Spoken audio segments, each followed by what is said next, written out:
just going to show you how to bevel today. So often when we build slab projects, we need to do something called beveling, which is an angled or mitered cut in the corner of our slabs. So usually when we cut a slab, we have a 90-degree angle.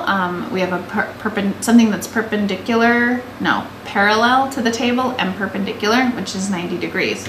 We want to make that into a 45-degree angle for most things we do. So here's how you do it.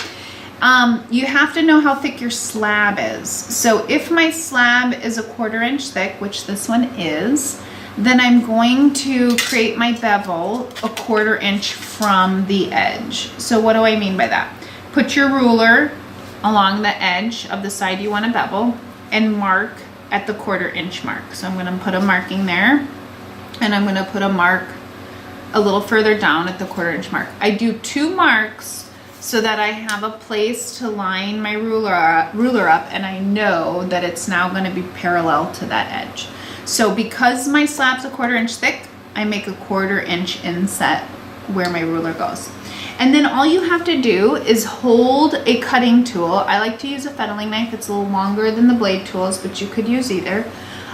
You use a cutting tool, and you're going to hold that cutting tool on an angle. Okay, so I want the edge of the knife on the ruler. It's resting there for support. I hold the ruler so it doesn't slide around. And then the other really important thing is that the tip of my cutting tool is seen at the very bottom corner of the slab. So watch what I'm doing here. Rested on the ruler, the tip of my cutting tool is just barely poking out way down there. And I'm going to run this down and cut without moving it from the ruler. I'm going to cut this little piece of clay off.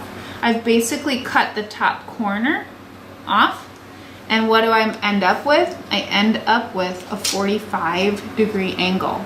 So if I look at this kind of from the side, you can see that it's now cut at a 45-degree angle. If I had a 1/2 inch slab, I would have to mark a 1/2 inch from the outside edge. If I had an inch slab, I'd mark an inch out.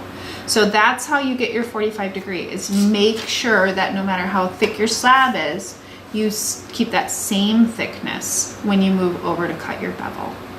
That's how you create a beveled edge.